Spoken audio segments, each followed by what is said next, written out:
Vamos a comenzar.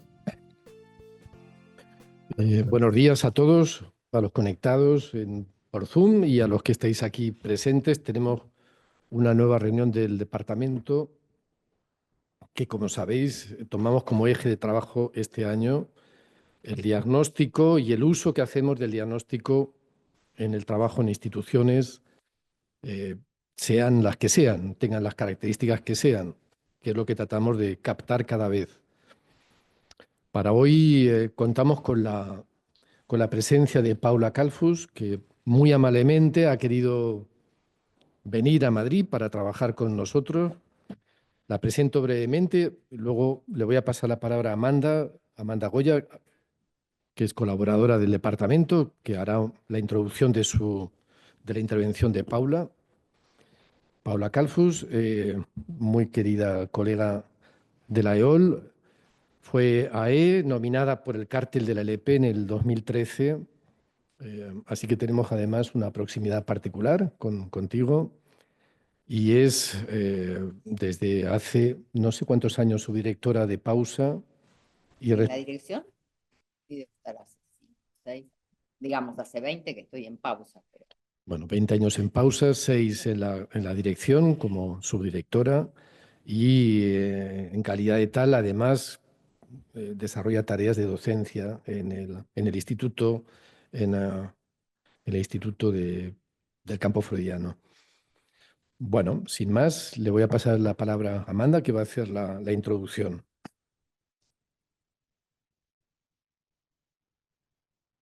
Quiero agradecerle mucho a Paula su presencia hoy aquí. Es una persona muy querida por mí, amiga y colega, que admiro y respeto mucho, y me da mucha satisfacción que por primera vez la tengamos entre nosotros, porque además ella reúne muy especialmente y anuda muy especialmente la cuestión del psicoanálisis puro y del psicoanálisis aplicado. Por su trayectoria analítica que culminó con la nominación de AEP, también por la escuela lacaniana, y al mismo tiempo por su práctica en la institución, que es muy, muy importante.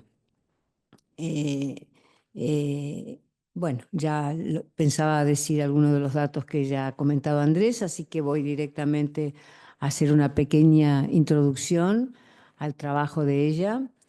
Y me voy a basar en un texto que apareció hace muy pocos días, el Hebdoblog número 360, que justamente se destinó al tema de las urgencias subjetivas, que es un punto especialmente relevante en la práctica de las instituciones, en concreto en la práctica de Pausa.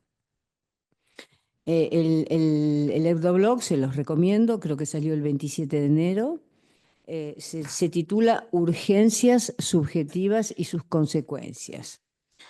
Y tanto la editorial, que está redactada por Marga Auré y Corinne Reski, como los 3 artículos que figuran, uno de Bernard Porcheret, que fue también AE de la Escuela UNA, nombrado hace unos años. Andrea Orabona es el otro texto. Andrea trabaja en el CPCT de París, tiene una función muy importante allí. Y el último es de Jean-Louis Morizot. Entonces, todos ellos insisten en considerar que la urgencia subjetiva, de la cual hemos hablado muchas veces aquí en el departamento, no solamente es una de las modalidades de la entrada en análisis propiamente, sino que además es un motor privilegiado de la demanda que en gran parte de casos se dirige a las instituciones. Hay un libro que os recomiendo especialmente también, que es el libro de Inés Sotelo, que se titula Dispositivo analítico para tratamiento de urgencias subjetivas, DATUS. Es un libro que es una tesis de ella. Ella es psiquiatra y es psicoanalista y ha trabajado en urgencias médicas y hace un desarrollo muy pormenorizado. Sí, el libro se llama Dispositivo analítico para tratamiento de urgencias subjetivas. ¿Se escucha bien? Es este libro que fue publicado en Grama y que es muy, muy interesante porque ella hace una investigación, hay todo un equipo de gente que hace una investigación sobre este tema y recoge el concepto de urgencia desde la medicina para mostrar además la diferencia entre una urgencia médica y cómo en el abordaje psicoanalítico lo que se trata precisamente es de que el paciente, el que llega a las urgencias, pueda subjetivar esa urgencia, pueda darle un sentido personal a su demanda, ¿no?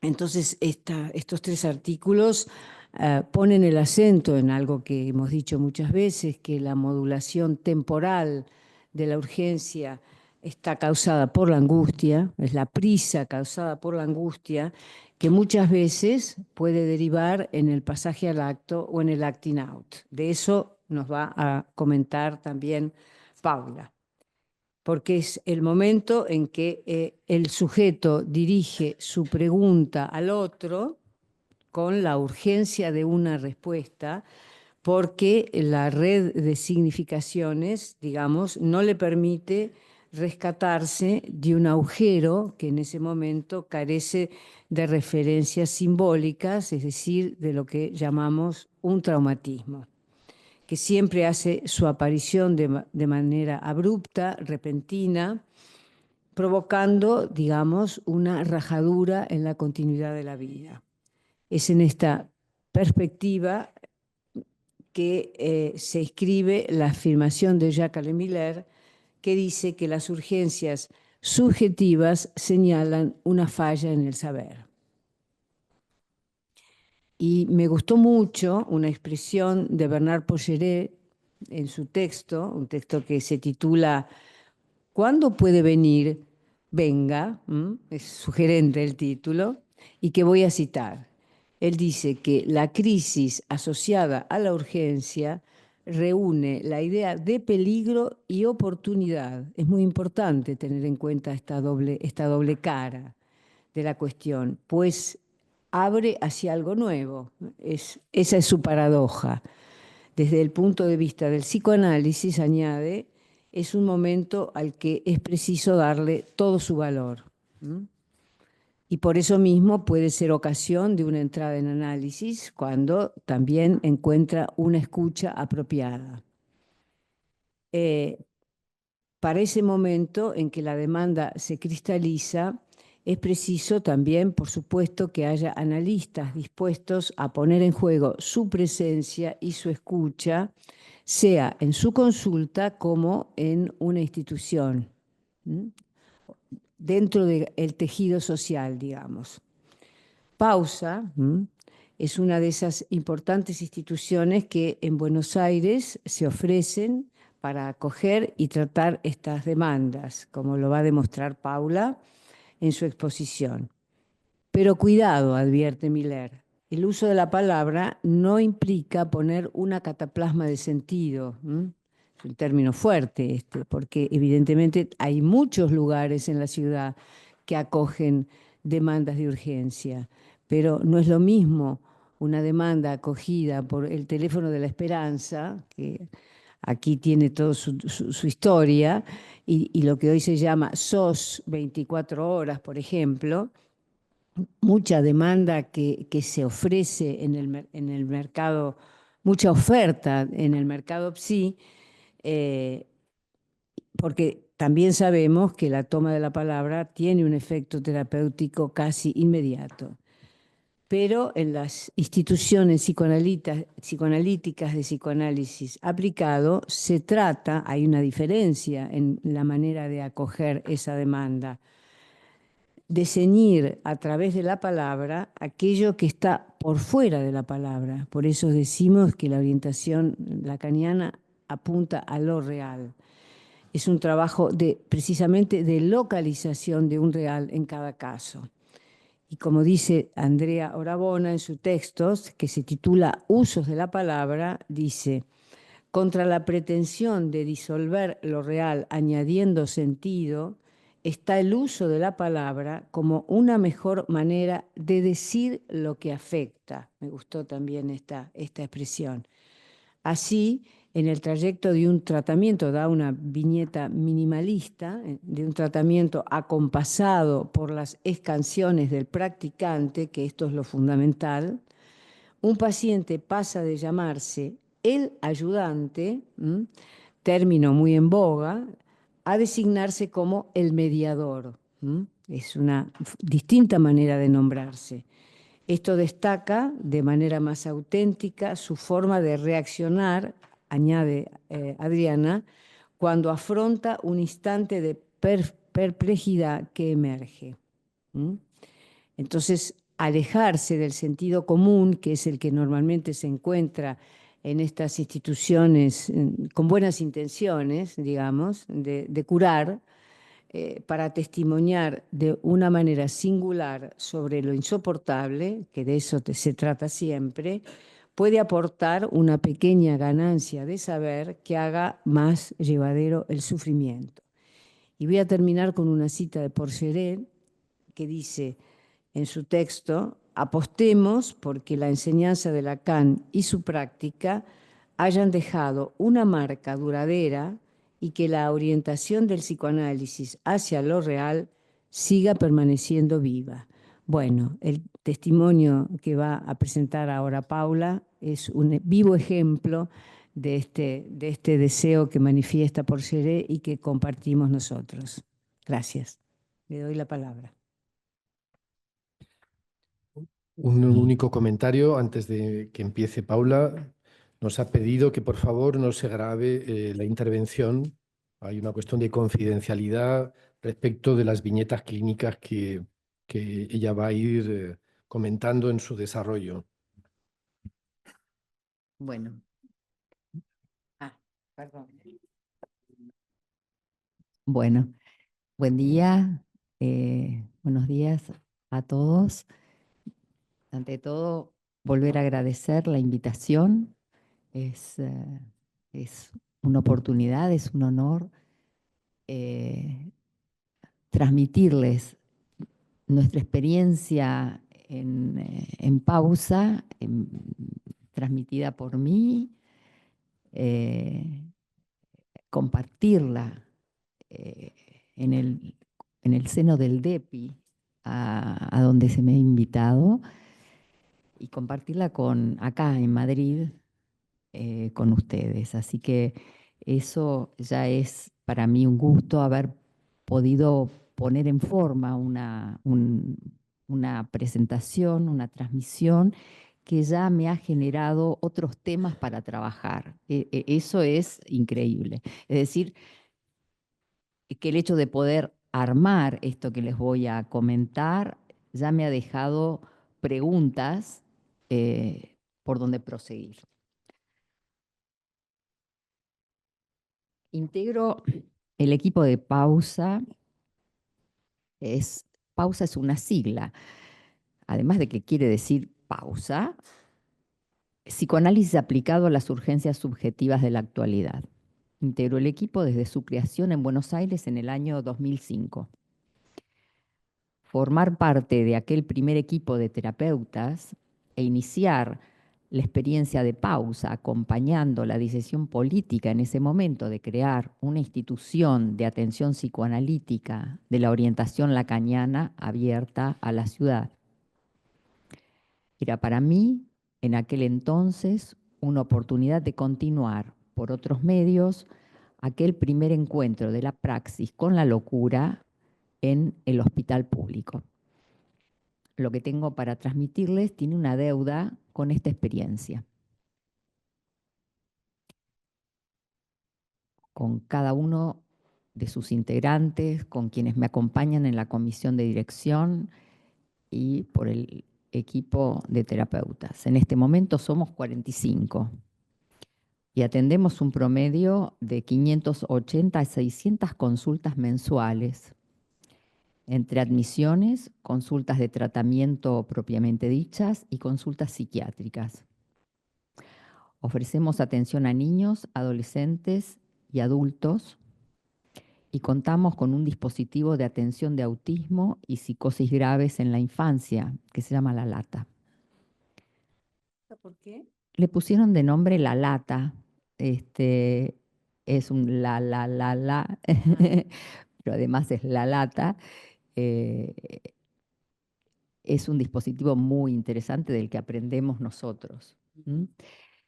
También recibimos a colegas en pasantías y rotaciones provenientes de la Universidad de Buenos Aires, del Instituto Clínico de Buenos Aires, de la Maestría en Clínica Psicoanalítica de la Universidad Nacional de San Martín y de diversos hospitales del país y del exterior.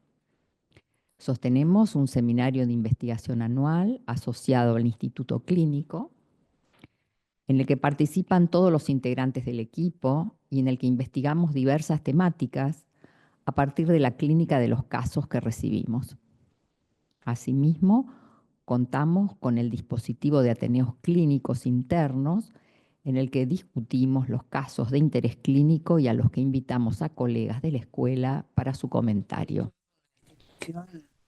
Mucha consistencia, ¿verdad? O sea, 45 colegas, 600 demandas mensuales. Promedio. De la magnitud que tiene Pausa. Nosotros funcionamos todos los días, de lunes a viernes, de 8 a 8. Ese programa se reparte. Tenemos una secretaría que admite, que recibe las llamadas. En fin, tenemos un modus operandi que fuimos estetizando con el tiempo. Y un local, en realidad, actualmente está pegado a la EOL cuando la EOL se muda al edificio en donde en este momento funcionamos, que es un edificio propio. Pero antes teníamos una sede a 1,5 cuadras de la sede de la escuela, sobre la calle Paraguay. También era nuestro lugar y funcionábamos en este horario. Nos autofinanciamos, nosotros cobramos una tarifa que es 10.000 pesos. 10.000 pesos es en Buenos Aires 4 cafés en este momento. Eso es lo que se cobra y ese importe es el que resulta de los gastos de mantenimiento. Es decir, nosotros tenemos que pagar las secretarias, la luz, la limpieza. Es decir, sirve para financiarnos nada más. Ningún integrante del equipo recibe ninguna paga. Bueno, vamos a nuestro tema. ¿De qué manera nos servimos de la perspectiva diagnóstica clásica cuando acogemos la demanda de un sujeto en un tratamiento breve convocado por el significante de la urgencia? Si bien la urgencia es un significante de la época, nuestra acepción no es la del sentido común. Hacemos un uso particular del término, como lo ha acuñado Ricardo Seldes. Acogemos la urgencia dicha, es el título de un libro que él sacó, y a mí me gusta esa expresión, me parece que encierra el corazón de lo que se trata, porque es del orden del decir y de lo dicho. Entonces, ¿a qué llamamos urgencia en sentido restringido? Al uso que hacemos de ella en el dispositivo de pausa. ¿Bajo qué formas de presentación la recibimos? La urgencia como lo que responde a un traumatismo, la urgencia como ruptura aguda de la cadena significante, la urgencia como la irrupción de un goce a la deriva imposible de soportar, la urgencia, en fin, de cada sujeto que nos consulta en pausa y, ¿por qué no?, en el consultorio, cuya temporalidad es la prisa y cuyo afecto predominante, como lo señaló Amanda, es la angustia, la urgencia. Eso es lo que llamamos urgencia. Transformarla en urgencia subjetiva depende de nuestra posición. Al acoger una demanda, al escuchar su singularidad, al invitar a hablar. Sostenemos un tiempo de comprender que lleva, en algunos casos, a subjetivarla. En otros, a un tratamiento del síntoma sin protocolos ni consejos, a distancia del ideal. En otros aún, a acotar el riesgo de un pasaje al acto.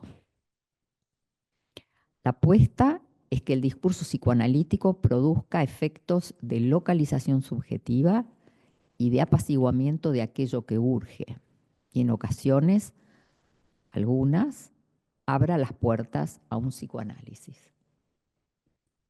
Voy a citar a Jacques Miller en Efectos terapéuticos rápidos, un libro que es como un manual para nuestro trabajo en pausa. El ser del analista es ser un instrumento, es algo que alguien toma y se analiza con ese instrumento. Y nuestro arte es saber prestarnos a esto, prestarnos sin poner demasiadas ideas de grandeza. Prestarnos a la atención de la urgencia es ofrecernos como instrumento para tratarla con el discurso del psicoanálisis. Es ofrecer un tiempo de trabajo para que significante y significado se anuden, para que el malestar del síntoma desplace algo de su retorno repetitivo, para que la locura del goce mortífero encuentre a quien dirigirse para prolongar el circuito de la vida.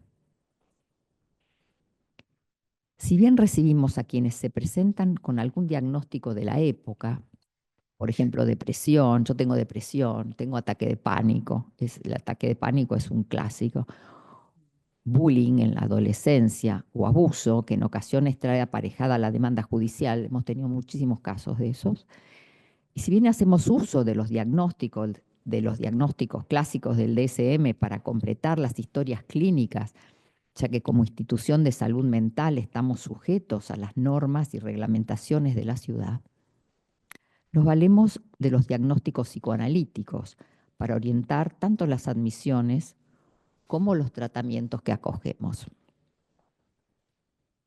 ¿Por qué pasaje al acto y acting out resultan presentaciones ineludibles en la clínica de la urgencia? Como paradigmáticas de la clínica de la urgencia. En principio, porque resultan figuras prototípicas de la consulta en la urgencia en tanto modalidades de ruptura de la representación del sujeto en la cadena significante. El acting out, como Freud nos lo enseña en el caso de la joven homosexual, puede preceder al pasaje al acto, aunque no siempre es así. Freud nos habla de tentativa de suicidio en el caso de la joven homosexual. Es Lacan quien introduce el concepto de pasaje al acto, concepto que proviene de la clínica psiquiátrica, central en su tesis del caso M y un par de años más tarde en su comentario del caso de las hermanas Papin.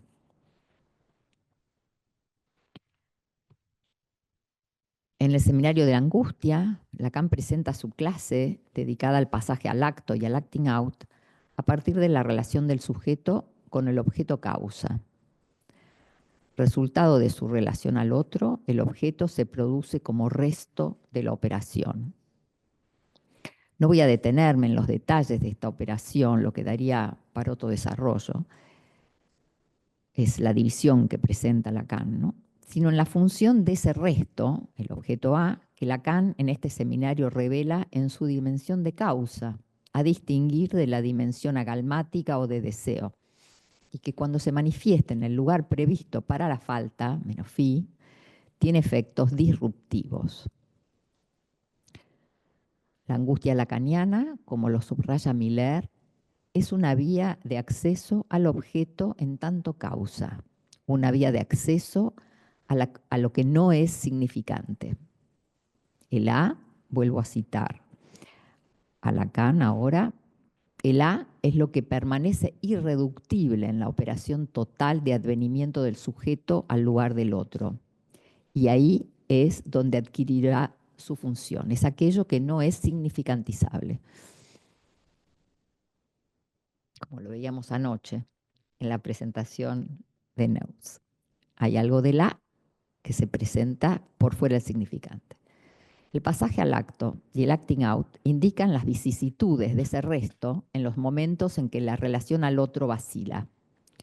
Cae fuera en el caso del pasaje al acto, o intenta reinscribirse en esa relación, lo que ilustra bien el historial de la joven homosexual.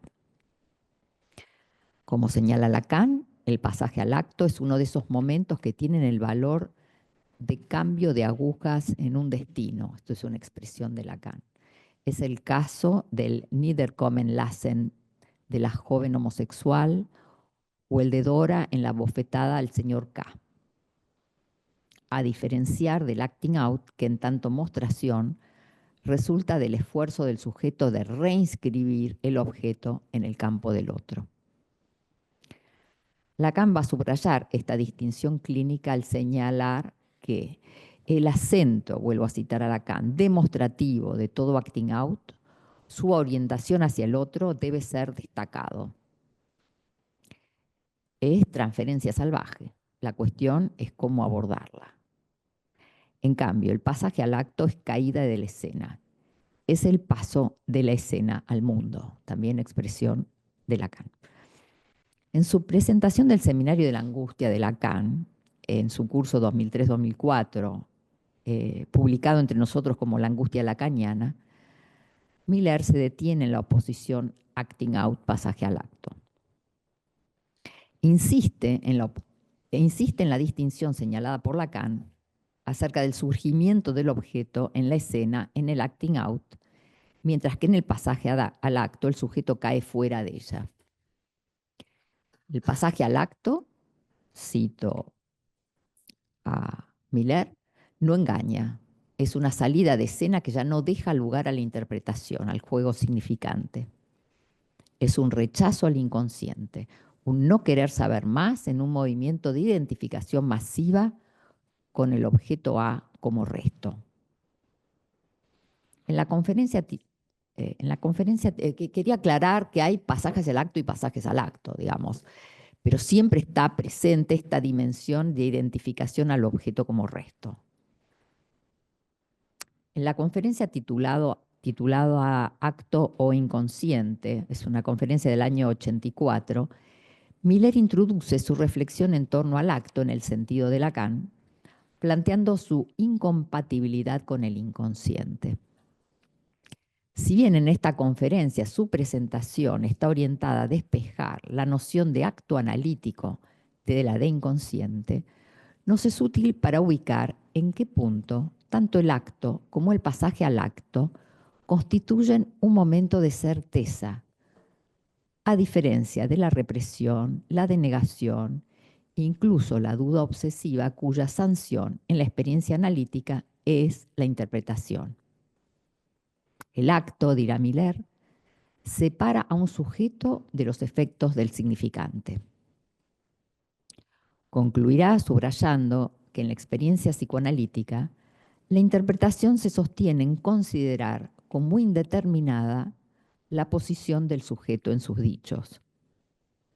El inconsciente es un modo indeterminado del ser del sujeto.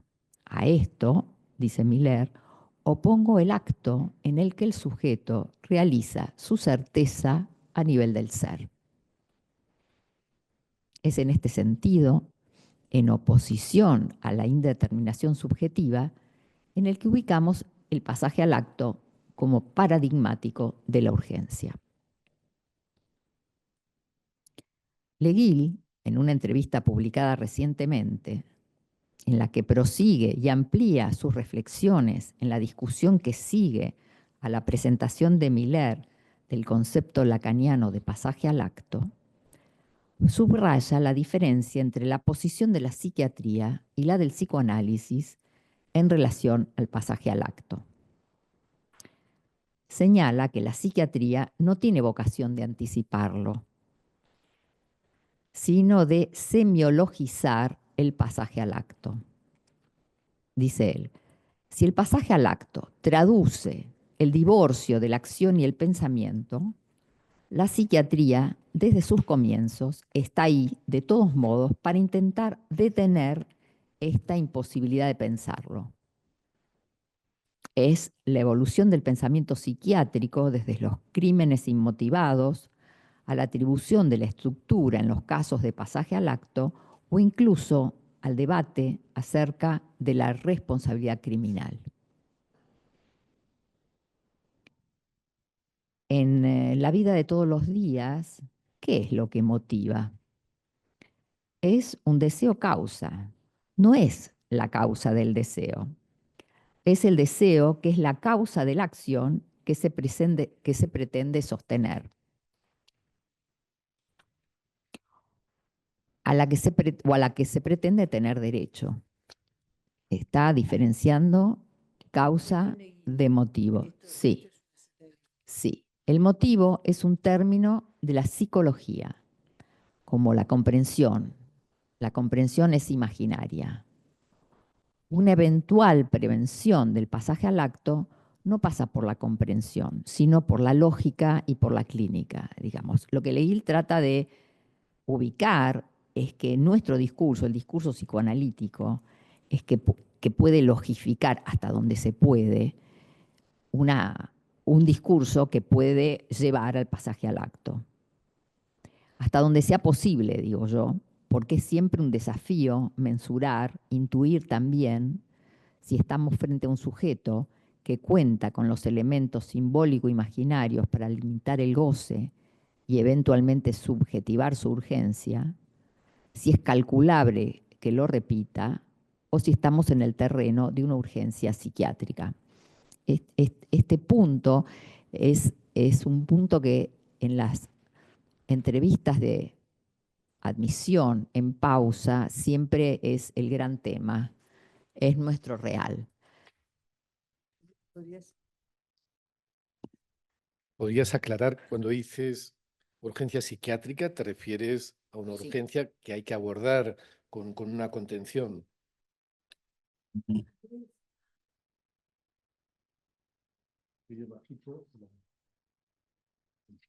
Sí, como nosotros, nuestro significante es la urgencia, acogemos multiplicidad de casos y en muchas ocasiones la clínica diferencial en esas primeras entrevistas es justamente hacer un trabajo de escucha muy fino respecto de si ese sujeto tiene algún medio para sostenerse en la palabra o es necesaria una internación. Nosotros contamos con psiquiatras en el equipo, es decir, muchas veces el sujeto es acogido, se lo empieza a escuchar y es derivado a los psiquiatras del equipo de manera tal que el tratamiento tiene que ver con un tratamiento por la palabra y también con medicación. Pero a veces esa medicación no es suficiente para contener o apaciguar la angustia o el desamparo y se termina derivando. Y esto ocurre a nivel de la admisión y también ocurre cuando comienza un tratamiento, digamos, unas cuantas entrevistas y el caso demuestra que se trata de una urgencia psiquiátrica que hace falta contener y muchas veces se deriva y se dice que bueno, que cuando se haya apaciguado, que cuando haya concluido la consulta hospitalaria, que puede volver. Y eso es algo que ocurre. O sea que sería algo así como que la valoración que se hace en la admisión para derivar a psiquiatría o no es la disposición del sujeto a la palabra. Si es una urgencia dicha, Así es. como con la expresión esta de Ricardo Selles. Ese es un poco la diferencia entre la urgencia psiquiátrica y la urgencia psicoanalítica, cuando es posible Exactamente. subjetivar la urgencia. Cuando es posible subjetivarla o cuando es posible apoyarse en la palabra para bordearla. Porque les voy a presentar un caso que justamente admití yo y se trataba de esto, de poder, de tener la responsabilidad, en el caso de una adolescente, de sostenerla dentro de un dispositivo de palabra en donde el riesgo del pasaje al acto estaba muy cerca porque venía de 2 internaciones. Entonces es una apuesta que hay que seguir paso a paso, a ver si se puede sostener en la palabra o no. Y ahí no hay posibilidad de subjetivar una esquizofrenia. Es decir, Estamos hablando del uso de la palabra que, aunque sea en la psicosis, se puede construir un borde. Ella arma un invento en el tratamiento que la sostuvo y después, hasta donde sabemos, siguió en atención hospitalaria, pues alguien que no tiene medios, en fin. Sí.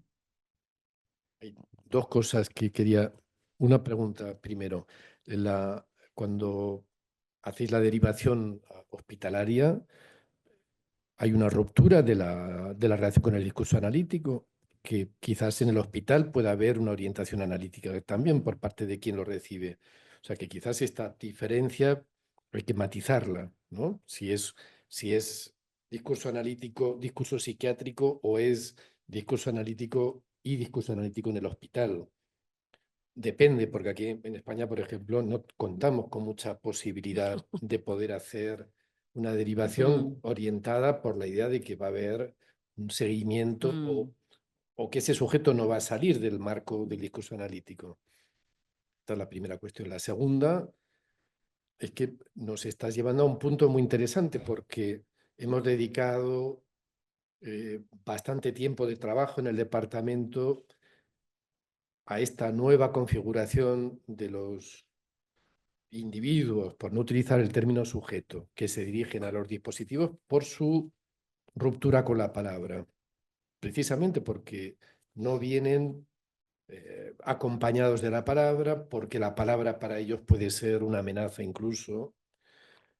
Y hemos estado trabajando con otros colegas lo que hemos llamado clínica del parlet, una clínica donde la relación con el inconsciente no comparece, la relación con el sujeto no comparece, hablamos de parlet y no de sujeto del inconsciente, y a pesar de eso, por ejemplo, en el CPCT de Burdeos, donde algunos colegas nos han transmitido el trabajo con casos donde el exceso de goce y el pasaje al acto estaban presentes, ellos encontraron una manera de poder intervenir sin pensar en una derivación a un dispositivo, y seguramente esto nos sitúa en un terreno donde hay que diferenciar cuando cuando calibráis vosotros el riesgo de un pasaje al acto de tipo suicida, ¿no? Claro, que este es el punto. Entonces, traía esto a colación porque que no haya una relación con la palabra, que no haya una relación con el inconsciente, que no haya una relación incluso que no haya un sujeto, no necesariamente quiere decir que eso nos va a conducir a una derivación hospitalaria, ¿no? Y esa franja clínica me parece que es especialmente interesante para la época actual, ¿no?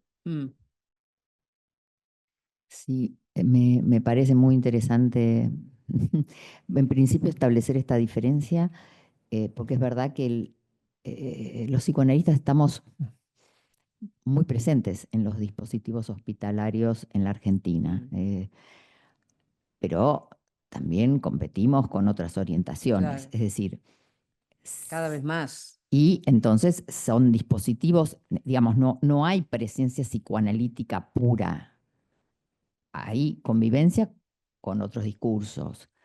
De hecho, cuando nosotros hacemos una derivación, nosotros tenemos una lista de lugares donde conocemos colegas, nuestros colegas, gente allegada, a quien llamamos.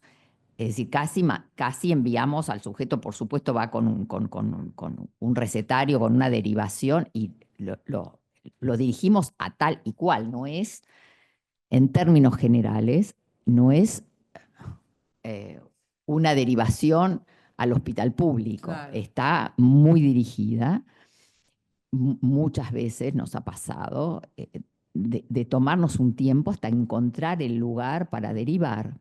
De hecho, en este caso, que el primero que les voy a comentar, que se trata de una psicosis, ese tratamiento se prolongó hasta que se pudo derivar, porque era alguien que no podía sostenerse a nuestro criterio sin estar sujeto a un tratamiento, a un lugar en donde pudiera hablar. Es decir, que se prolongó esa urgencia mucho más del tiempo institucional. Y estoy totalmente de acuerdo con la clínica, con esta nueva clínica que estamos empezando a trabajar en el campo freudiano, la del Parletre, y es una clínica presente o que se verifica mucho, mucho en la adolescencia. Cuando los adolescentes se dirigen en acting y donde la representación por la palabra es dificultosa, entre otras presentaciones. Y sí, hoy no les traje casos de esos, se los debo para la próxima. Bueno, sigo un Claro, pero ahí poquito. se ve claramente la diferencia de lo que es la realidad hospitalaria en Argentina de lo que es la realidad hospitalaria aquí en España. Quizás en Barcelona hay más posibilidades de presencia de los analistas en las instituciones, pero aquí no contamos con ese respaldo. Entonces, estamos en una situación mucho más precaria, lo que en su día, bueno, Andrés y Araceli, que llevan el CPA, son los que viven esta realidad cotidianamente, ¿no? De que no se puede derivar así, como así, porque no hay un respaldo posible institucional desde una orientación psicoanalítica. Entonces tú mandas un paciente a la seguridad social y te vas a encontrar con un psiquiatra que le va a decir no vaya al psicoanalista, por ejemplo. Entonces estamos mucho menos asistidos para poder apelar, por ejemplo, en lo que tú cuentas es, bueno, derivo a fulano de tal que trabaja en el servicio tal y entonces ya sabes que lo va a recibir alguien que tiene una escucha y que entonces eso ya prepara las cosas de otra manera. Igualmente, la perspectiva no es buena porque, bueno, ustedes sabrán por información periodística que las cosas no van muy bien en la Argentina y hay el nuevo gobierno ha puesto en marcha un desfinanciamiento, entre otras cuestiones, de la salud pública. Entonces hay una expulsión de los profesionales que atienden en los servicios. Así que la perspectiva no es buena, no es buena. Sin embargo, bueno, hacemos uso, tenemos una red, Claro. digamos, hay una red, pero no sé de qué manera esto va a seguir. No es muy buena la perspectiva.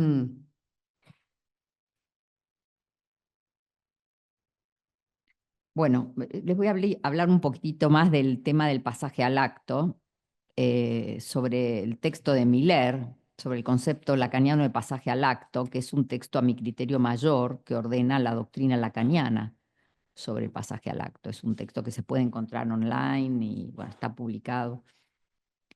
Miller presenta la problemática que plantea el acto en la enseñanza de Lacan en relación a lo que ubica como un ideal, el de la acción calculada, aquella que se deduciría de una deliberación al estilo premisas-conclusión, en que la conclusión resulta de una deducción racional.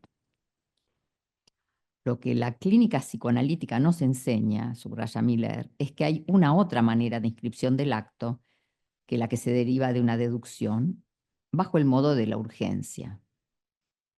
Lo que Lacan subraya en el acto suicida, del que hace el modelo del acto, es que cuestiona el postulado según el cual el sujeto del pensamiento querría su propio bien. Indica que algo en el sujeto trabaja para su destrucción. Cito a Miller. En el sentido de Lacan, todo acto verdadero es así un suicidio del sujeto. El sujeto puede renacer, pero renace diferente. Es lo que hace al acto en sentido propio. El sujeto no es el mismo antes y después. Estamos hablando del sujeto del significante. Esta concepción, señala Miller, conforme a la noción de pulsión de muerte freudiana, muestra la disyunción entre el organismo, su homeostasis y los intereses de la vida, y un poder que carcome al sujeto y a veces lo lleva a la destrucción. El concepto lacaniano de goce es el que ordena este campo, en tanto plantea su diferencia con el placer. Vuelvo a citar a Miller. Lacan denomina acto lo que apunta al corazón del ser, es decir, al goce. Es el suicidio, pero puede ser el crimen. El término pasaje al acto señala que abandonamos los equívocos, aquellos del pensamiento, de la palabra y del lenguaje, por el acto.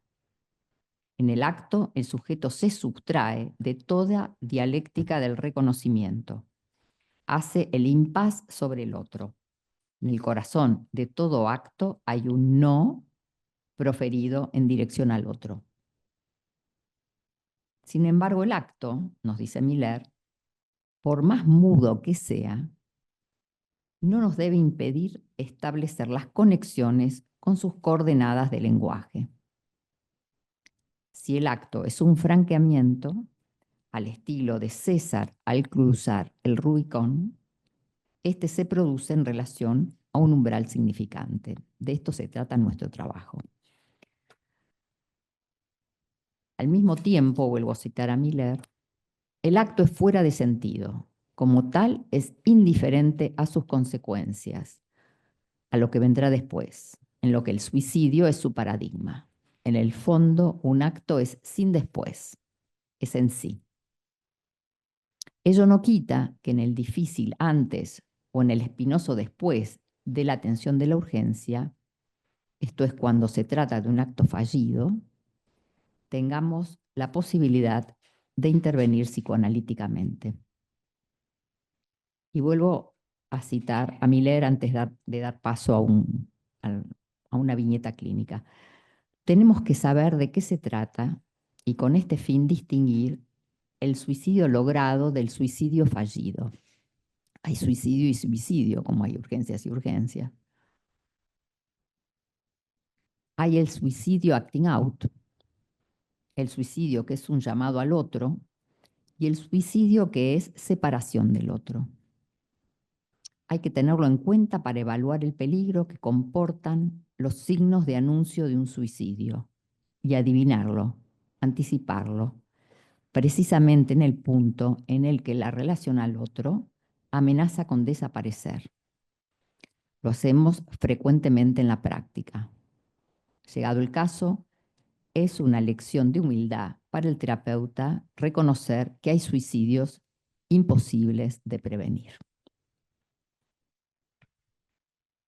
Bueno, y ahora doy paso a una viñeta que en realidad es un caso que llevó adelante una colega, Eugenia Bruno, pero que admití yo y que como era de este orden que les acabo de contar, fue de una gran responsabilidad y además un caso que fui siguiendo precisamente por la urgencia de la que se trataba y por si había que precipitar una derivación hospitalaria.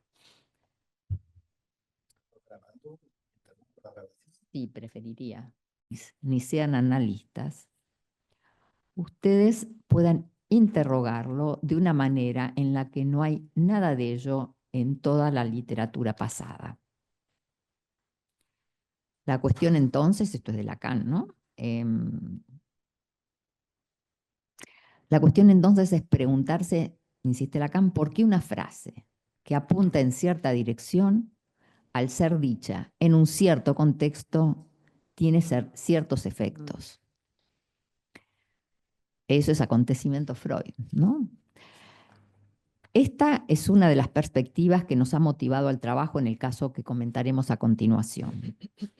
La otra está relacionada con el uso del tiempo y con su maniobra, ya que la brevedad de un tratamiento breve, valga la redundancia, incide en una reducción del tiempo de comprender ofrecido al sujeto y en una fijación predeterminada del momento de concluir, lo que tiene como consecuencia, clásicamente, es dable señalar, un recurso limitado a la apertura del inconsciente.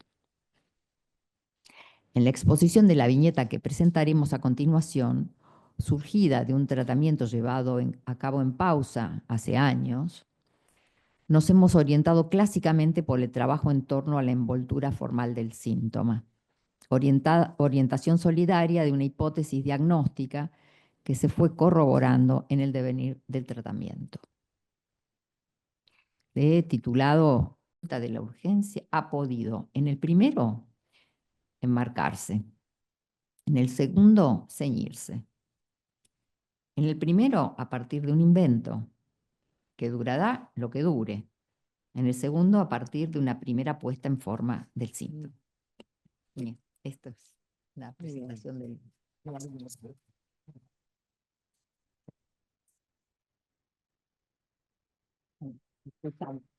Yo te quería preguntar, un párrafo que pones aquí acerca de la particularidad que ha revestido la modalidad de la transferencia. En este caso. En este caso, si pudieras hablar de la modalidad de la transferencia. Y yo me hice notebook.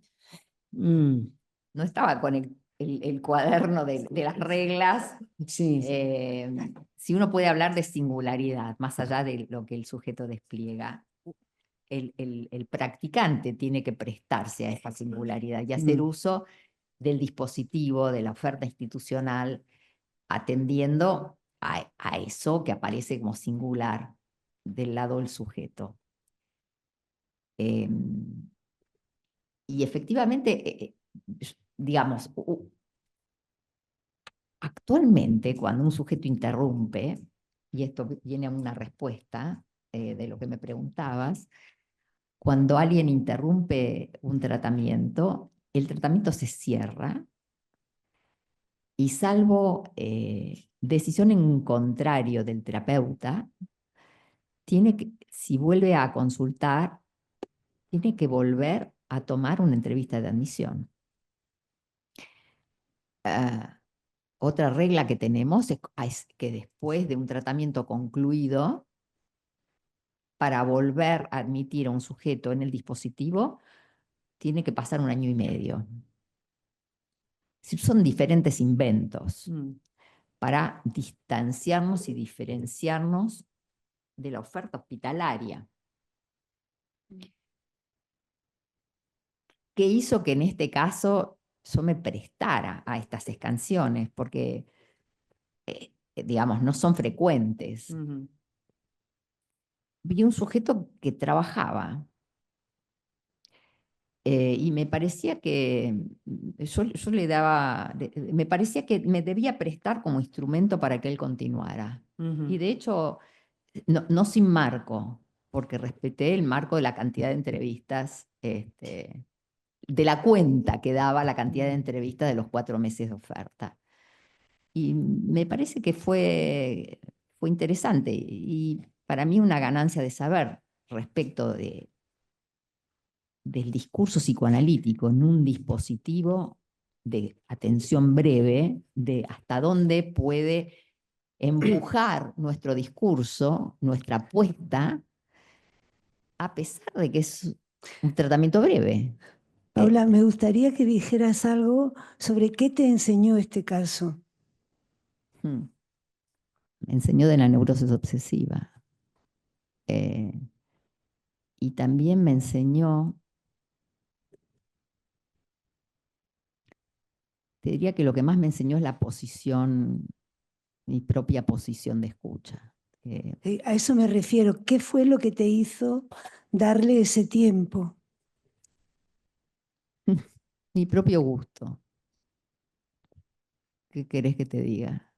Yo tengo un gusto. Y Bueno, pero algo captaste en él por el cual... por supuesto que ahí está.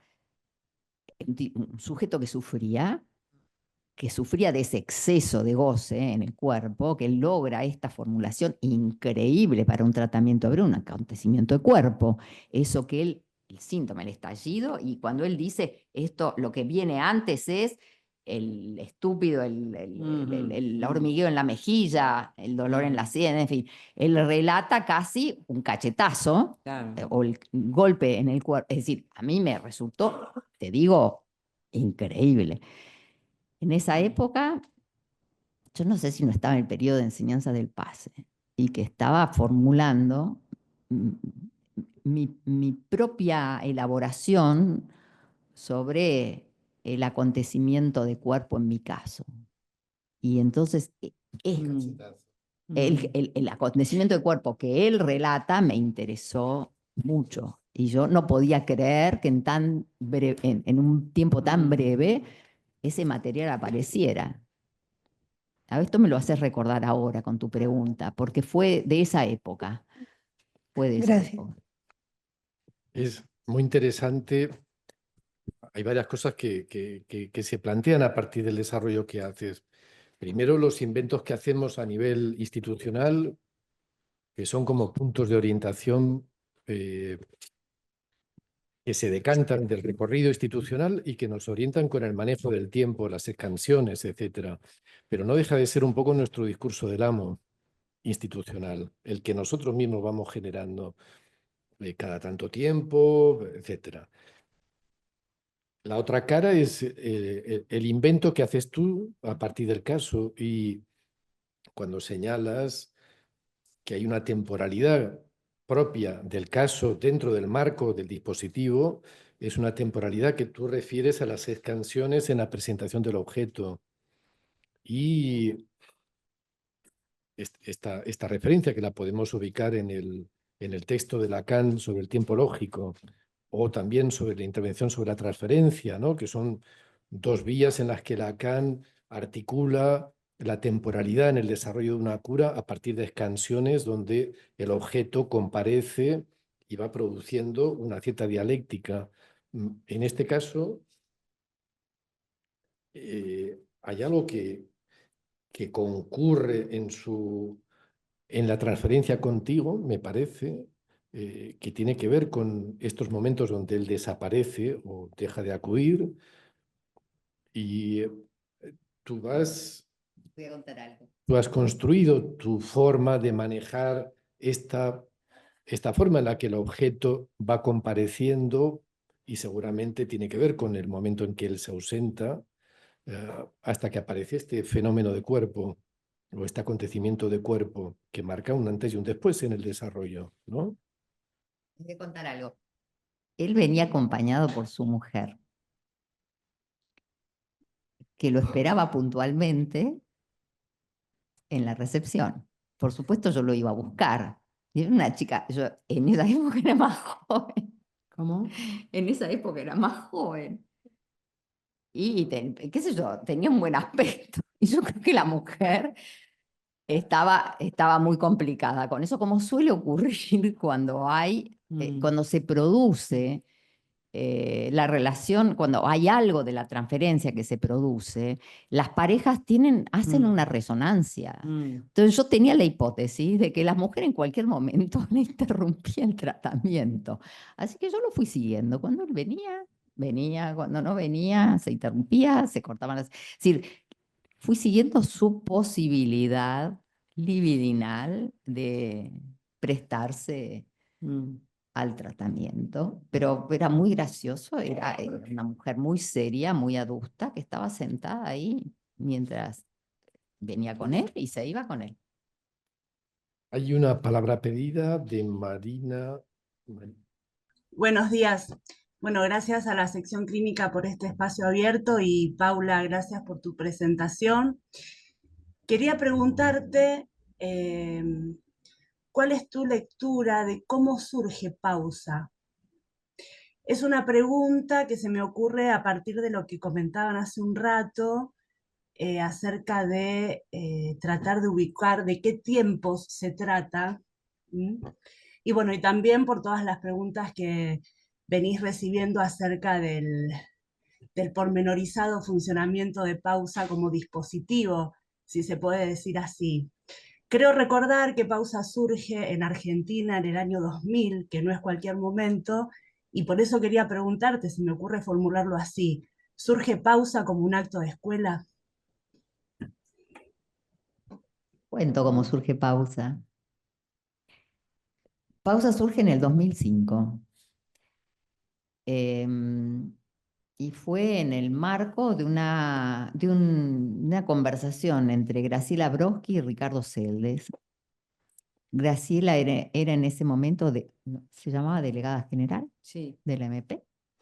Y Graciela le pregunta a Ricardo si él pondría en marcha un lugar de tratamientos breves en la Argentina, que no es lo mismo que en otros lugares, porque en ese momento además había muchos profesionales en el sistema de salud. Y Ricardo le dice, ni loco. La primera respuesta fue que no. Y dice que se quedó muy inquieto y a los pocos meses la fue a ver y le dice que tiene una idea. Y es ahí que empieza a esbozar los primeros elementos que hacen a nuestro dispositivo, que tienen que ver con la propia experiencia de Ricardo en el Hospital Evita. Es decir, todos los primeros que integramos el equipo de Pausa teníamos experiencia hospitalaria. Y así es que como surge Pausa, en el año 2005. De hecho, cumplimos 20 años, estamos planificando una gran fiesta para este año.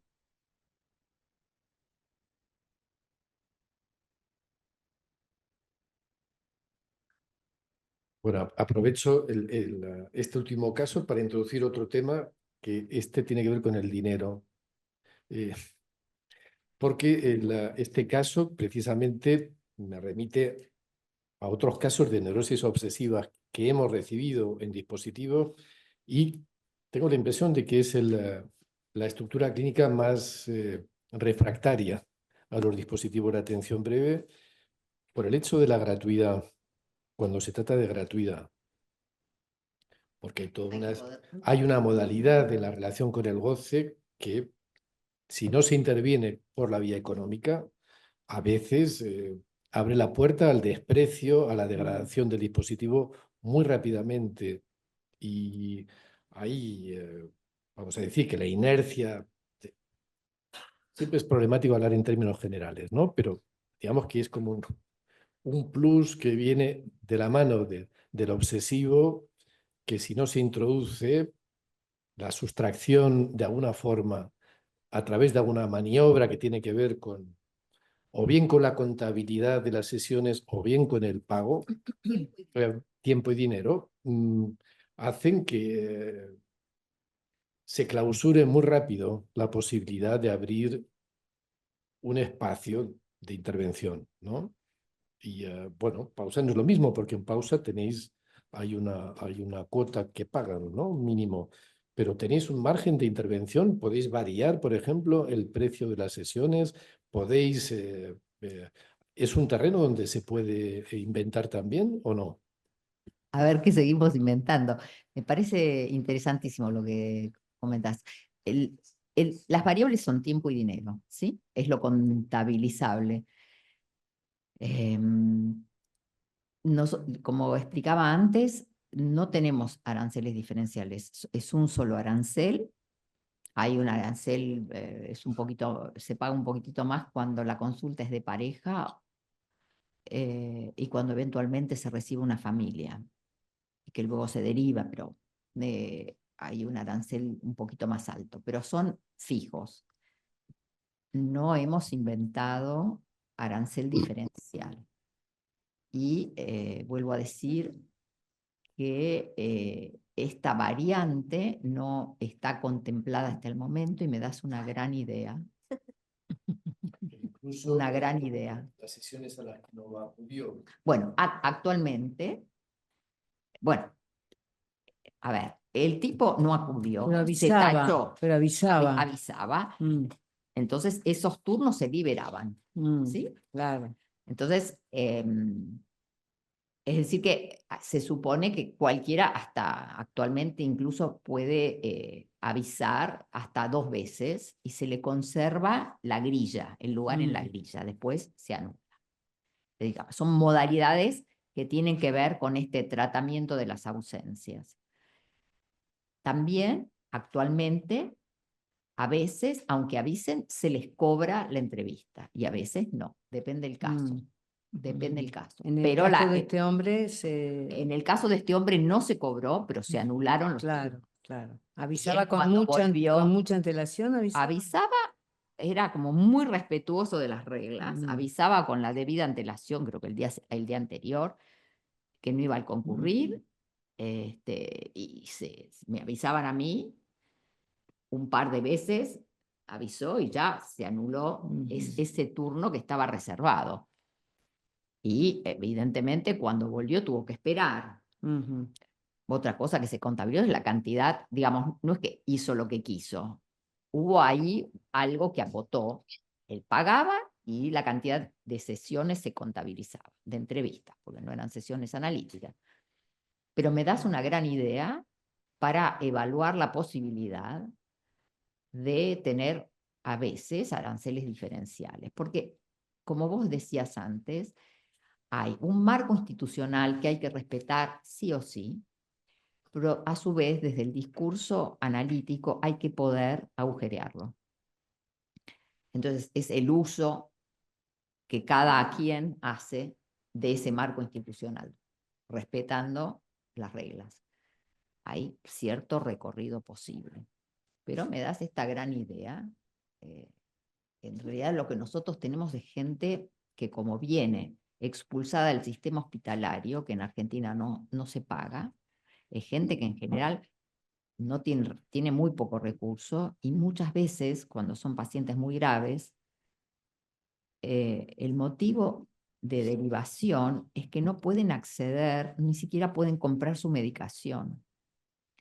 Entonces se los deriva a un hospital que en Argentina les provee la medicación psiquiátrica a los pacientes gratuitamente. Entonces, la imposibilidad de pagar hace a que no se lo pueda acoger, no tanto por el uso de la palabra, sino porque en ese tratamiento necesitan medicación psiquiátrica y no la pueden comprar, por ejemplo.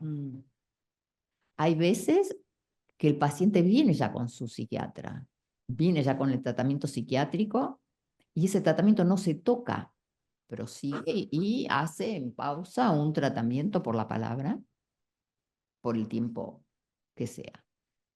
Así que tenemos variaciones. Psiquiatra dentro del equipo, psiquiatra afuera y a veces derivación porque no lo pueden afrontar, no pueden pagar la medicación. El tema del dinero está muy presente en Argentina en este momento. Claro. Sí, pero como siempre, la clave está en esta tensión entre el marco de la institución y la posibilidad de perforar, inventar. Recordé otro caso que nos comentaron hace muchos años del CPCT de París. Una persona en indigencia total llegó a la primera consulta y en la entrevista el practicante que acogió esta demanda averigua, por lo que le está diciendo, que esta persona tiempo atrás había tenido un tratamiento analítico, luego por otras circunstancias, cayó y años después terminó en la marginalidad. Y se presentaba así, bajo un significante con un tono particular de degradación. Y la intervención de este colega fue remitirle de nuevo a su analista para conmover la posición de degradación en la que él se había situado. Era la idea de que, a pesar de su indigencia, algo tenía que pagar.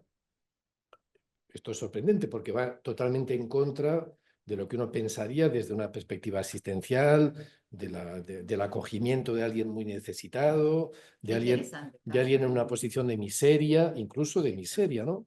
Pero la orientación de este hombre fue a tocar este punto de marginalización que había cristalizado en él. Y además la hipótesis de que tenía algo que ver con ese tratamiento.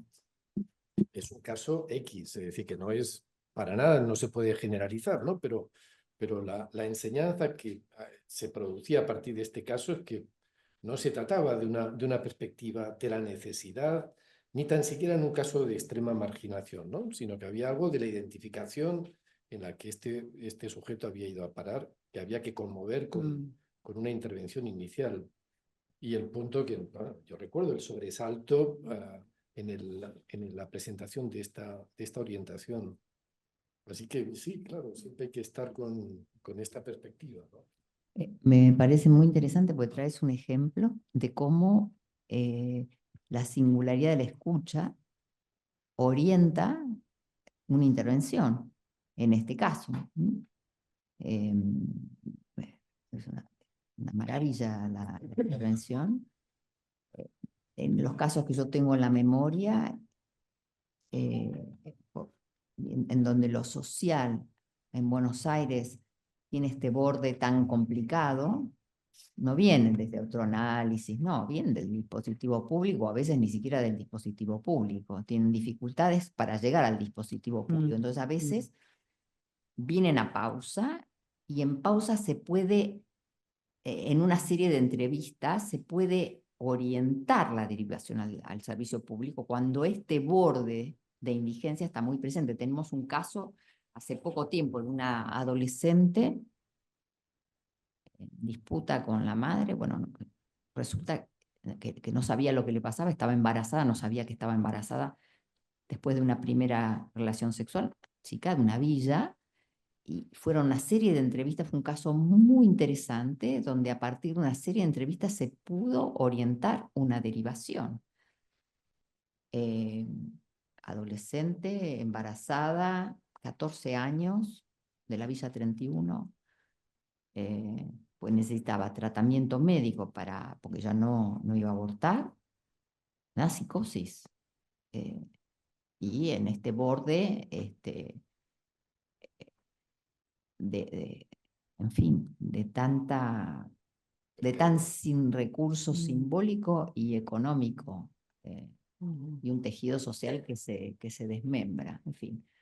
Muy interesante porque lo presentamos en un ateneo clínico interno para trabajar, para escuchar cómo intervino la terapeuta orientando con algún mojón significante y haciendo la derivación a un hospital Rivadavia que le quedaba, digamos, ella podía acceder fácilmente. Fue todo un trabajo de derivación.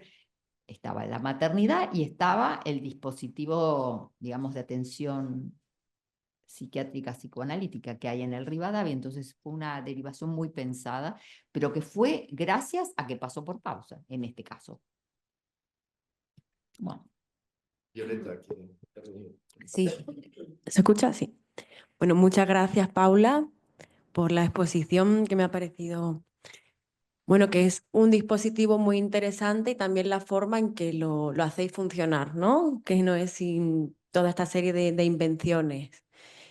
Y quería preguntarte, porque, bueno, me parece muy interesante toda esta práctica institucional y también tu experiencia como AE, ¿no? Entonces quería preguntarte cómo entiendes esta distinción que se hace entre psicoanálisis puro y psicoanálisis aplicado, y si tu experiencia como AE ha influido de alguna manera en tu práctica en institución.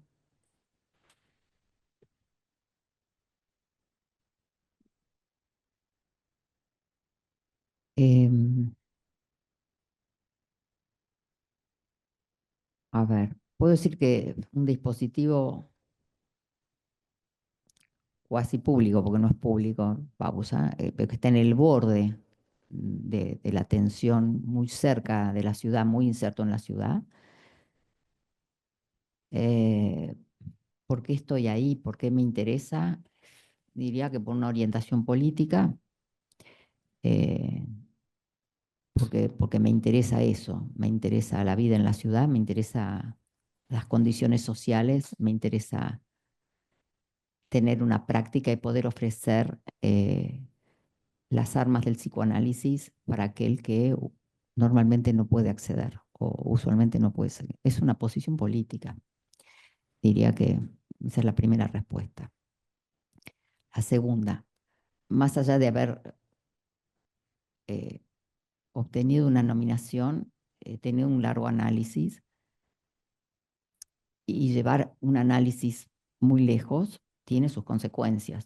Por eso digo, más allá de haber obtenido la nominación. Desde ya que con la nominación el compromiso se encarna de otra manera, pero haber llevado un análisis lejos hace hace que la lectura analítica, la escucha y la lectura analítica se vayan encarnando Y entonces eso hace a la posición del practicante. En qué cambió, en qué no cambió, y sí, puedo decir, ha ido cambiando de a poquito mi posición. Yo tengo un gusto por la psicosis, evidentemente no por la psicosis psiquiatrizada. Me gusta aplicar el psicoanálisis a la psicosis acerca de un tratamiento posible. Eso me gusta. Eso también es una condición en un dispositivo como el que nosotros llevamos adelante, con el significante de la urgencia como el significante del dispositivo. Eh,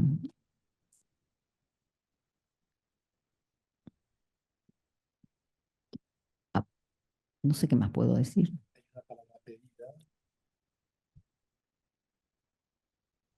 Gracias. Noemí.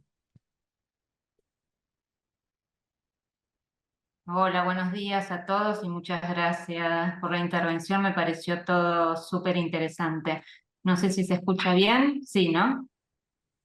Quería hacer una pregunta en relación a la última viñeta que presentaste. A mí una de las preguntas que siempre me orientan en las primeras entrevistas es ubicar qué es lo que justificó o empujó la llamada a pedir un tratamiento. Este es un señor de poco más de 50 años que no había tenido nunca un encuentro psi y llama en este momento. Yo pensaba como una de las hipótesis si el hecho que en este caso su hijo se presentara como justiciero hiciera emerger algo de su fantasma que lo empujara a llamar, o si has ubicado algún otro motivo. Esta es un poco mi pregunta, gracias.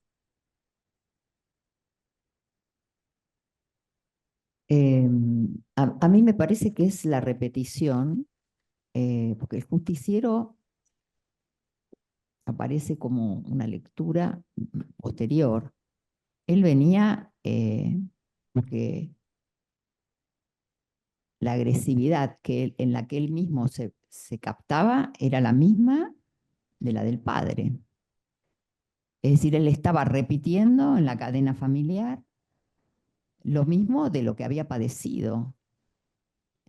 Me parece que es esto lo que lo trae y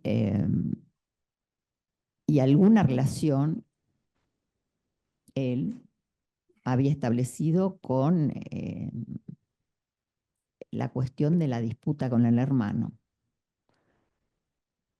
Él viene después de este episodio en donde el hijo lo frena frente a la agresividad que él estaba desplegando con la hija. Es decir, es una repetición que lo espanta. Gracias. ¿Puedo? Sí. No, pensaba cuando tú decías que estar en pausa era una elección política tuya, ¿no? Tu elección por estar en pausa era una manera de que hubiera gente que de otro modo no iba a tener la posibilidad de ser escuchada, ¿no? Hay una vuelta más, pero... Sí, ¿cuál es la vuelta? La otra es que desde la política de presencia del psicoanálisis lacaniano en la ciudad de nuestra escuela, de nuestro campo freudiano, yo siempre dije que me gustaba esa barricada. ¿Cómo? Esa barricada para mí es un frente de lucha, defender el psicoanálisis en la ciudad. Vale. Es Sí, decir, sí. que está en la política, mi orientación política e ideológica y la acción lacaniana. No, que cada uno lo hace a su manera, ¿no?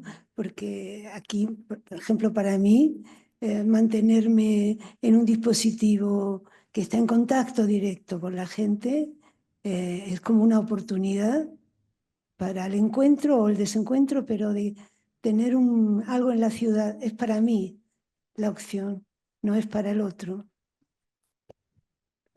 Bueno,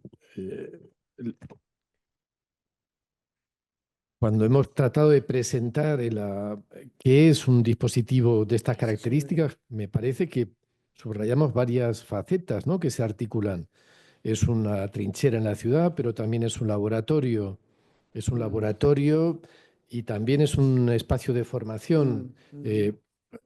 Y hay que recordar que el primer dispositivo que se pone en marcha es en Viena, lo hace Freud, vinculado al instituto en una época muy conflictiva después de la guerra y del traumatismo generalizado en la cultura.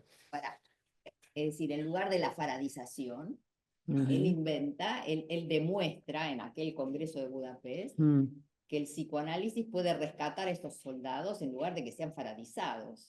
Es esto el comienzo. El origen. Increíble. Entonces, este vínculo entre un real que hace fracción en la época, en este caso vinculado a la Primera Guerra Mundial. Por otro lado, la necesidad de encontrar una respuesta distinta a la del discurso del amo.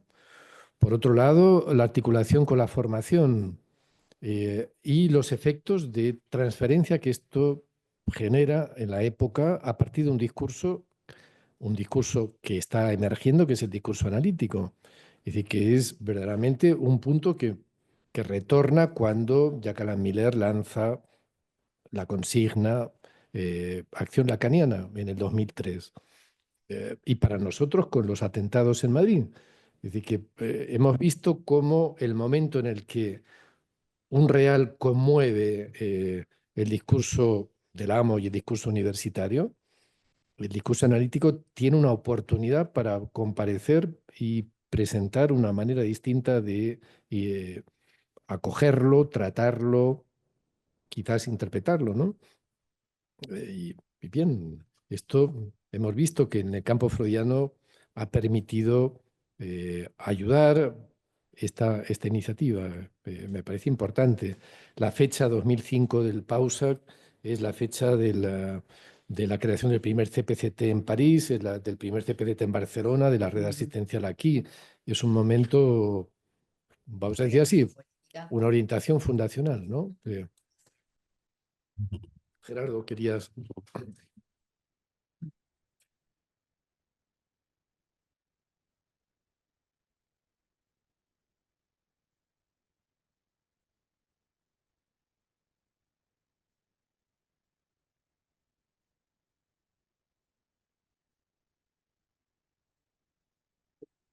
¿Sí se escucha? Sí. Sí. No, Paula, muchas gracias por la presentación. Yo quería volver sobre la pregunta de la transferencia que había hecho Amanda, porque muchas veces en mi experiencia en centros de atención también, he visto que uno puede jugar con la transferencia en el sentido de hay pacientes que hacen transferencia con un analista y es difícil luego que pasen a otro en caso de que sea necesario. Hay otros que hacen transferencia con la institución y no les importa. Incluso llegan a presentar casos como el llamado hospitalismo, ¿no? El paciente que quiere siempre ir al hospital porque los muros lo protegen. En ese sentido, la transferencia, ¿cómo lo han manejado? Tú has dicho algo antes, pero a mí me interesa bastante porque hay pacientes que se oponen al cambio de terapeuta o de analista. A ver, hay casos de pacientes que han seguido su tratamiento con esos terapeutas con los que se encontraron en pausa. En privado, dices. En privado. Después. Sí. Algunos. Mm. Hay casos, por ejemplo, que en la admisión, el admisor, el que decide acoger a un paciente en el dispositivo, designa un terapeuta. Y hay casos que no les gusta, es decir, que vuelven a pedir entrevista al admisor, el admisor siempre les ofrece que pueden tener una entrevista, que pueden pedir una entrevista con, bueno, que se quejan porque no les gusta o porque muchas veces la gente empieza cuando no tiene trabajo, encuentra trabajo y necesita cambiar. Hay una serie de demandas que se atienden quiere decir se trata de atender a la demanda sin pegarse a ella, cuando solicitan un cambio de terapeuta, que es algo que ocurre a veces.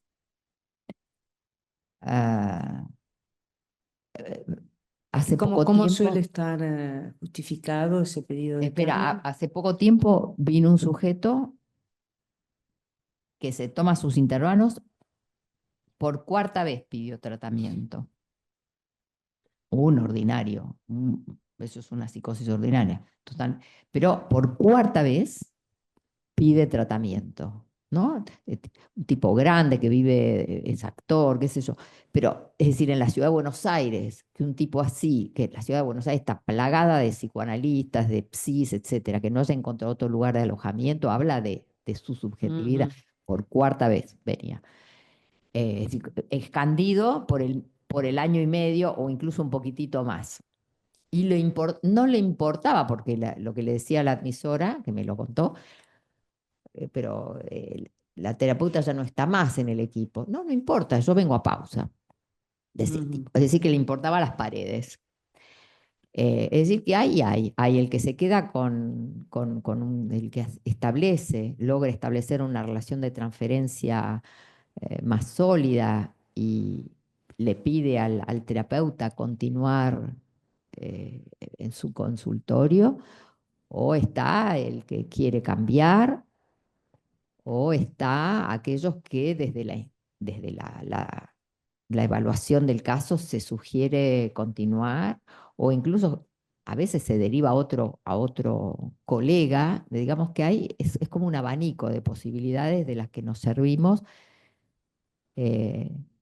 cuando hay algo cuando se escucha un pedido, cuando hay algo ahí más consistente que una queja, ¿no? Se escucha. Tratamos digamos, de conservar al sujeto dentro del discurso analítico, aunque el agente no sea el mismo. Hay un punto que a mí me interesa mucho en esta dimensión del edificio, de las paredes. Trabajé muchos años en un centro de atención de drogodependientes, que era un hospital de día, y teníamos casos muy, muy graves.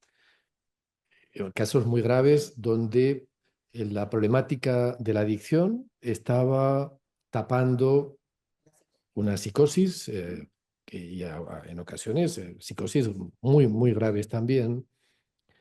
Y con el tiempo y con la orientación, bueno, yo me fui dando cuenta de esta dimensión, te hablo de hace muchos años, ¿no? Y en algunos casos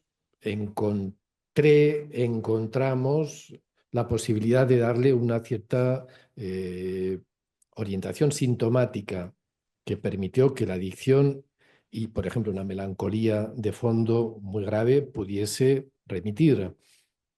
Estoy pensando en el caso de una mujer que tenía pendientes suicidas y lo que hacía era dejar de tomar una medicación para una enfermedad que era un CMV, un citomegalovirus.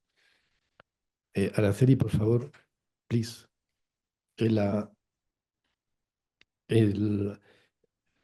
Y en un momento determinado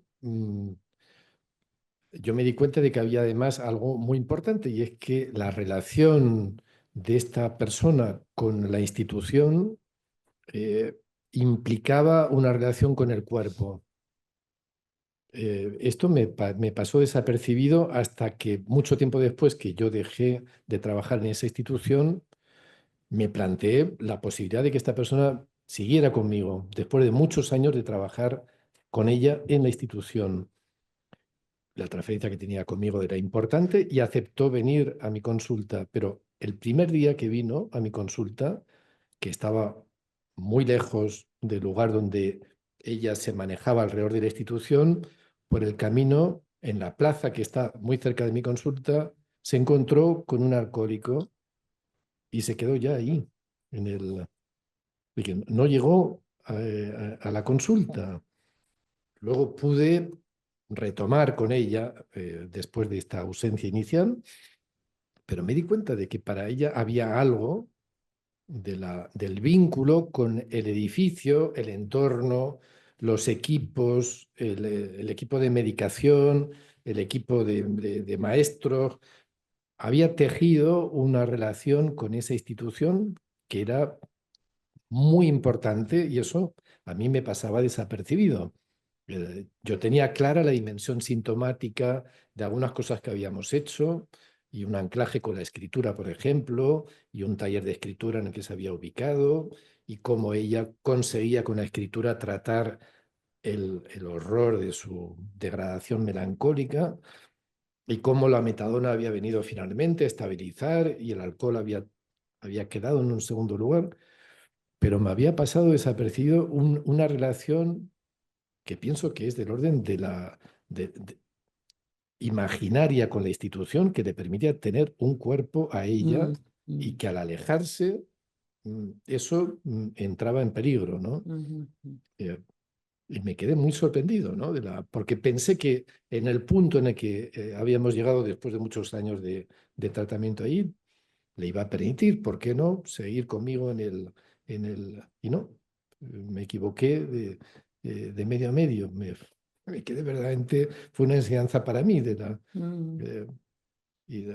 este punto de anclaje con el edificio. Lugar. En ese sentido, por ejemplo, la red no tiene paredes, no hay como tenía el CPCT en su día y como tiene el CPA cedido por el ayuntamiento, nosotros no tenemos un lugar físico, entonces las paredes son el significante red, lo cual hace también que tengamos una criba acerca de pacientes que no podemos tomar, porque pacientes que pudieran requerir un ingreso, se nos escapa, no tenemos tampoco recursos. Alguna vez se ha dado alguna situación excepcional donde se ha planteado la posibilidad de un ingreso y eso está un poco fuera de nuestro alcance. Por eso para nosotros en las entrevistas de admisión un elemento fundamental para decidir si tomamos o no un paciente es la gravedad del caso. Es decir, el perfil de nuestros pacientes suelen ser psicosis ordinarias, alguna neurosis, pero muy excepcionalmente, pero cuando hay los casos, digamos, psiquiátricos, no estamos para nada al alcance de esos casos, ¿no? Entonces, efectivamente no hay el lugar físico, hay un significante que ya circula en la ciudad y que muchas veces la gente llama por la red, y las derivaciones que recibimos de gente que trabaja en servicios públicos y tal, hacen derivaciones a la red, no hacen derivaciones a una persona. Entonces es el significante, la única pared que tenemos, por así decirlo. Es interesante, ¿no? Porque en esto que decís, bueno, a nosotros nos pasa algo parecido en Pausa mismo, también en esta diferencia, estas diferencias. Por ejemplo, en este momento que estamos en enero, todos los psiquiatras se han venido de vacaciones. SOS a los admisores, ojo con las admisiones. Claro. Porque no estamos sin psiquiatras. Claro. Entonces, hay casos que no se van a poder admitir hasta que los psiquiatras retornen de las vacaciones.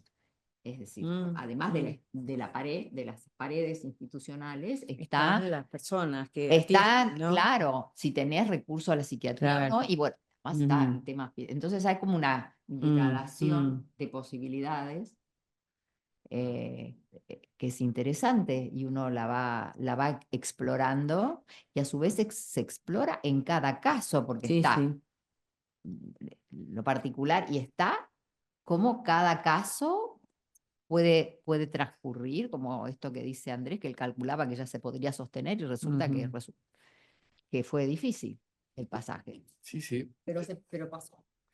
Sí, ahí lo que me hizo pensar es que había una dimensión imaginaria en el edificio, en la construcción de esta red de vínculos más allá de los significantes, más allá de la expansión significante, había un peso imaginario y a veces lo vemos en algunos casos de psicosis donde la relación del psicótico con el piso, por ejemplo, con la casa, que se hace en un cuerpo al hacer una casa y que parte del cuerpo es más allá de del espacio corporal individual. Es el cuerpo que se construye con el espacio. Con el hábitat, ¿no? Por supuesto. Con la construcción de una, por ejemplo, del desarrollo de un espacio de habitación.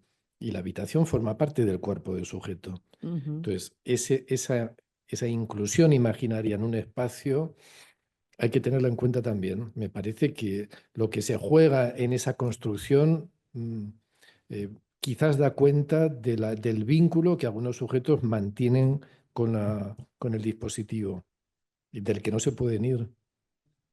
Por ejemplo, en Pausa impresiona cuando uno llega que está el portal de la escuela y al lado la puerta de Pausa. O sea que es como hay una contigüidad imaginaria que hace que uno está en la escuela, tanto sea... Bueno, digamos, hay pacientes que vienen, ¿sabes qué? Hay pacientes neuróticos que consultan y, gente que está cursando el ICDEVA, por ejemplo. Gente que está cursando, El claro, ICDEVA. y que no tienen dinero, por ejemplo. O el dinero o el gusto, hay que ver caso por caso, pero hay casos, ¿sí? De todas maneras, el tema de las paredes institucionales es un tema que hemos visto desde Paraguay, que no estábamos al lado de la escuela. Digamos, hay una tipología de pacientes que necesita la institución. La gente que tiene mucha clínica hospitalaria también, digamos, repara en esto, ¿no? Cuando se trata para los practicantes, para los terapeutas, de evaluar o de anticipar o de tomar una decisión respecto si a tal o cual paciente se le ofrece, se le da la posibilidad de continuar un tratamiento en su consulta privada, está también la mirada de aquel que dice no va a andar, no se va, no va a poder sostener el espacio. Igual, aseguro se lo llevaron preso, es decir, que nadie puede anticipar tanto el futuro, pero hay una dimensión que se verifica, que hay ciertos pacientes que necesitan la institución, sea cual sea.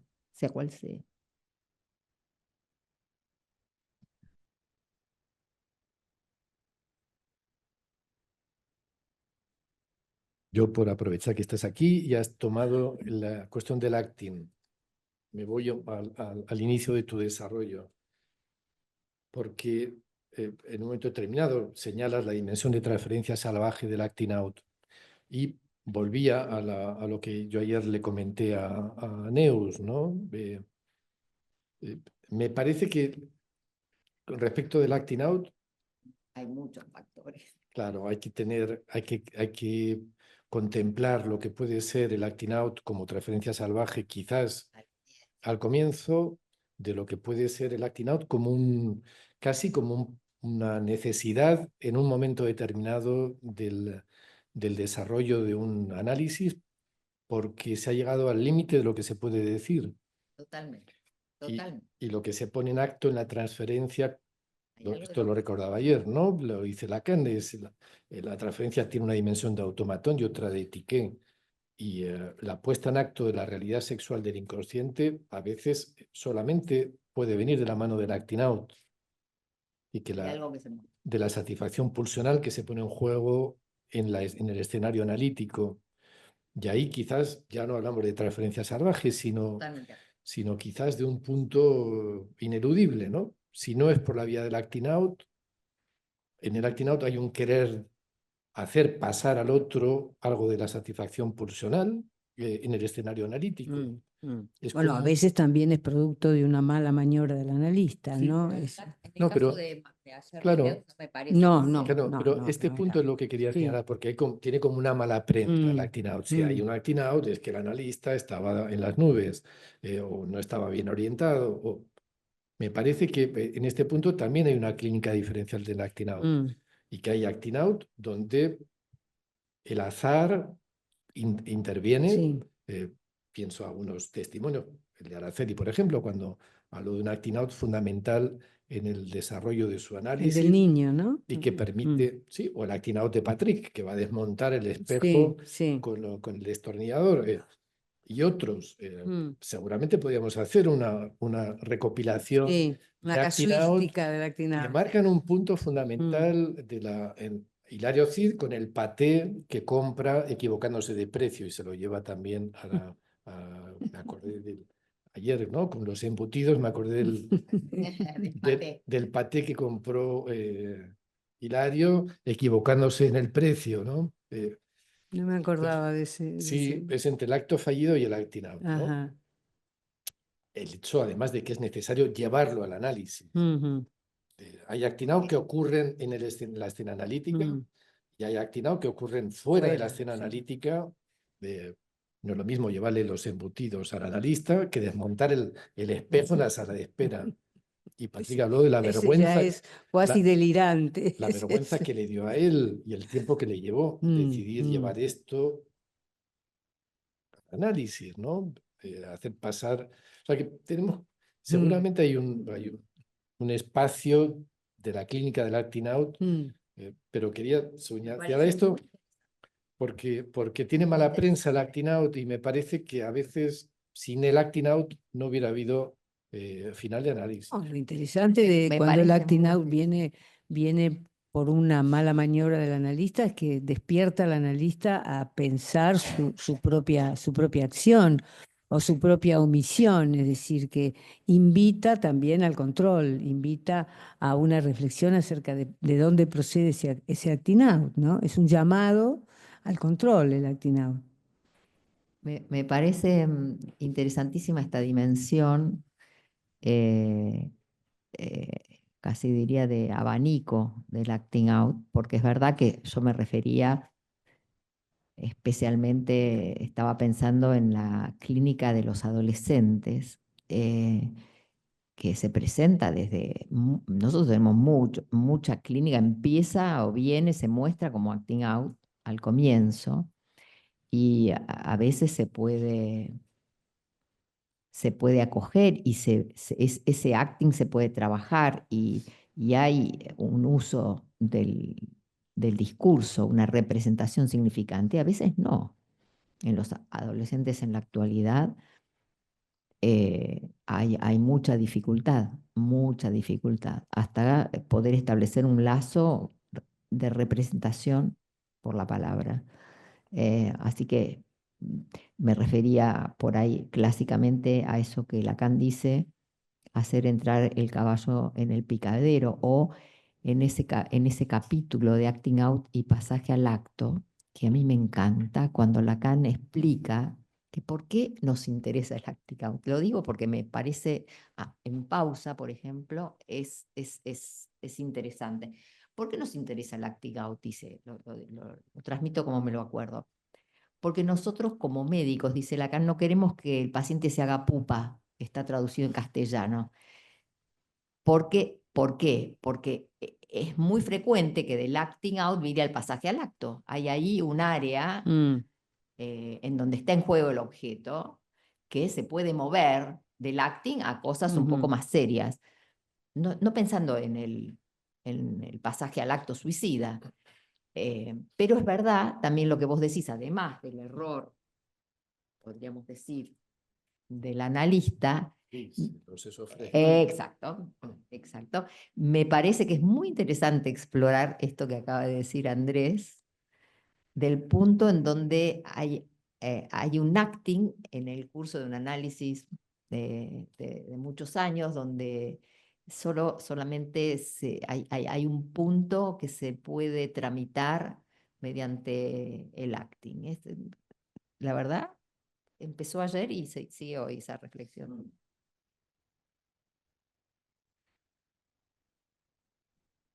Bueno. Ana, hay una pregunta. Sí.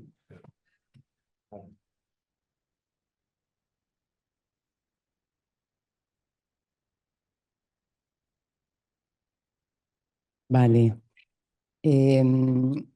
Has calificado de modestos los resultados de las dos viñetas que has presentado. Yo cuando escucho exposiciones de este tipo, ¿no? De trabajo en institución, de esta manera, siempre se me viene a la cabeza, o con frecuencia me pasa, yo lo califico de humilde, una labor humilde. Y es humilde ¿desde qué punto de vista? ¿O los resultados son modestos? ¿Desde qué punto de vista?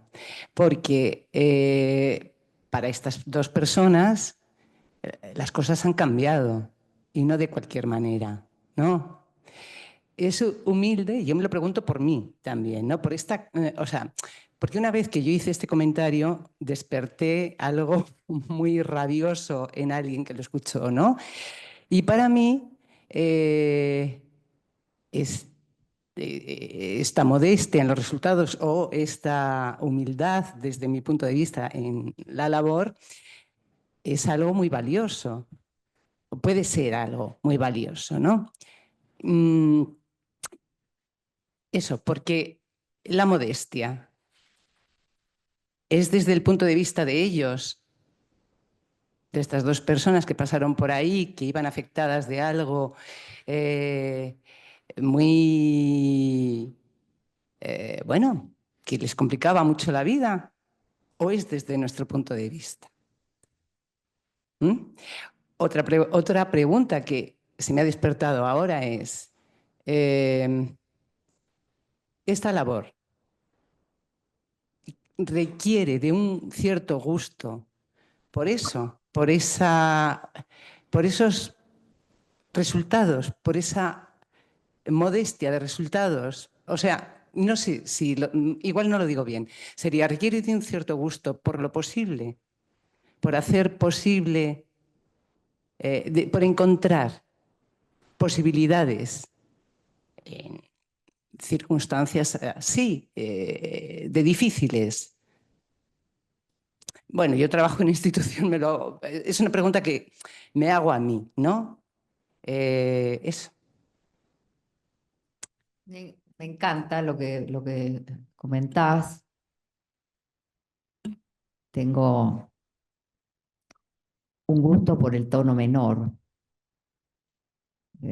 así llamado en la literatura. Es un gusto, esto tiene que ver con los gustos.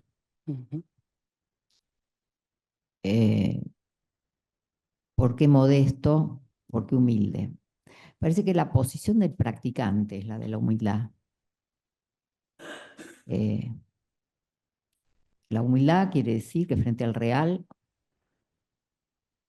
no cabe otra posición. Que el tratamiento del real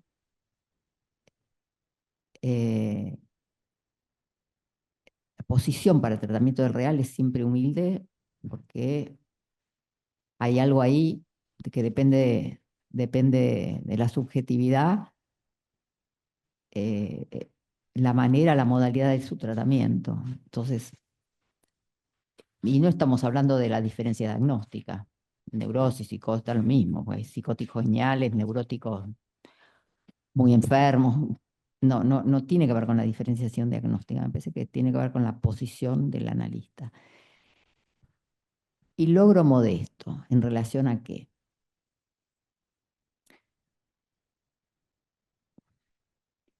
Yo recuerdo, está en internet, una grabación de Freud en Londres, cuando se está muriendo, en que lee con dificultad, pero es una grabación en la BBC, que lee con dificultad en inglés, algo que diría más fácil en alemán, pero él dice que él inventó el psicoanálisis para que la gente viviera mejor,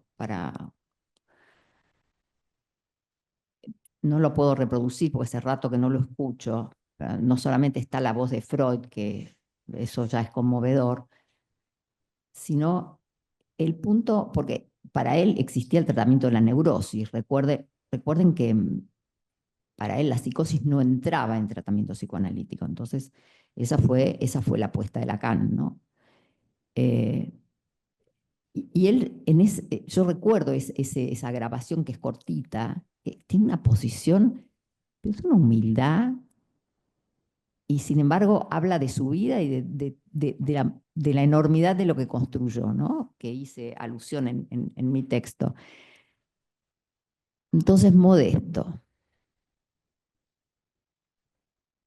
¿En relación a qué? Es una buenísima pregunta. ¿En qué se diferencia un tratamiento breve de una cura prolongada?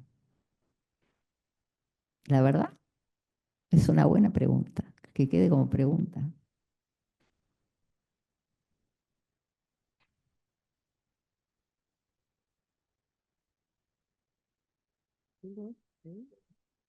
Bueno, agradecerte, por supuesto, este trabajazo que has hecho y todo lo que ha dado lugar a conversar y a esclarecer cuestiones en las que estamos todo el tiempo en conexión nosotros. Es un placer haberte oído y haberte tenido aquí y espero que se repita pronto.